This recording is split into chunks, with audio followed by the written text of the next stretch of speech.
Қайырлы күн, құрметті бақылаушылар. Бақылаушы болайын деп ниеттеніп отқан бірінші адамдар, бірінші рет келіп отқан.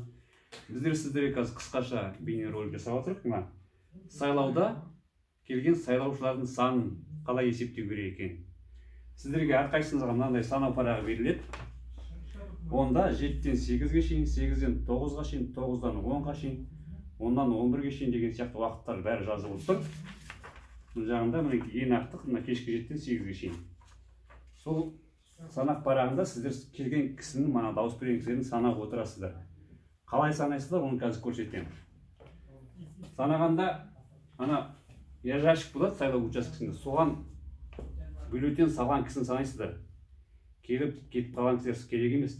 Бюллетень салған әр кісіні санайсыз. Бір кісі бюллетень салды ғой, былай қоясыз. Екі кісі бюллетень салды, былай екінші нүкте, үшінші кісі, төртінші кісі, бесінші кісі, алтыншы кісі, жетінші кісі, сегізінші кісі, тоғызыншы кісі, оныншы кісі. Көріп тұрсыздар ғой, конверт сияқты болып шығар. Сонда мұнда сіз кешке санағанда ыңғайлы болады бұл жерде. 10 кісі, 20, 30, 40, 50, 60 деп.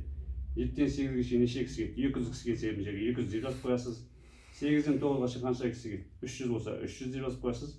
Сол қорытындысын шығарғанда сізге оңай болу үшін. Бұлай галочка санап керек емес. Ол сізге артын тағы санауға керек болады, 1, 2, 3 деп.